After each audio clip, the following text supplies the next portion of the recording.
പെട്ടെന്നൊരു ദിവസം വീട്ടിലെ സമാധാനം നശിക്കുന്നതായിട്ട് നിങ്ങൾക്ക് തോന്നിയിട്ടുണ്ടോ? ആ ദിവസം മുതൽ നിങ്ങളുടെ ഉറക്കം നശിച്ചിട്ടുണ്ടോ? ഡെയിലി വീട്ടിൽ വഴക്കും സ്വസ്ഥതയും നശിച്ച ഒരു കുടുംബജീവിതമാണോ നിങ്ങളുടേത്?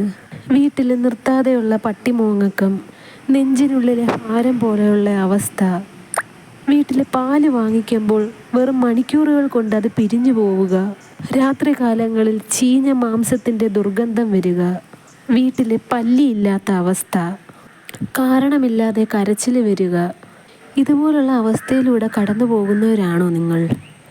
ഇങ്ങനെ നിങ്ങൾക്ക് ഉണ്ടായിക്കഴിഞ്ഞാൽ ആദ്യം നമ്മൾ പരിശോധിക്കേണ്ടത് ഇത് നിങ്ങളെ ബാധിച്ചിരിക്കുന്ന പ്രശ്നമാണോ അതോ വീടിനെ ബാധിച്ചിരിക്കുന്ന പ്രശ്നമാണോ എന്നുള്ളതാണ്. വീടിനെ ബാധിച്ചിരിക്കുന്ന പ്രശ്നമാണെങ്കിൽ നിസ്സാരമായിട്ട് നമുക്കതിനെ തിരിച്ചറിയാൻ സാധിക്കും. അതെന്താണെന്നുള്ളത് ഞാൻ നിങ്ങൾക്ക് വഴിയെ പറഞ്ഞു തരാം. ആ ഒരു കർമ്മം ചെയ്തിട്ട് അത് വീട്ടിലെ പ്രശ്നമല്ല എന്ന് തിരിച്ചറിഞ്ഞു കഴിഞ്ഞാൽ നിങ്ങൾ ഉറപ്പിച്ചോ, നിങ്ങൾ നശിച്ച് കാണാൻ വേണ്ടി നിങ്ങളുടെ ശത്രു, ഏതോ ഒരു ശത്രു നിങ്ങൾക്ക് ആഭിചാര ക്രിയ ചെയ്തിരിക്കുകയാണ് എന്നുള്ളതാണ് സത്യം. അങ്ങനെ ചെയ്തിട്ടുണ്ടെങ്കിൽ എത്രയും പെട്ടെന്ന് പരിഹാരം കാണുക. അതും പറഞ്ഞു തരാം ഞാൻ നിങ്ങൾക്ക്.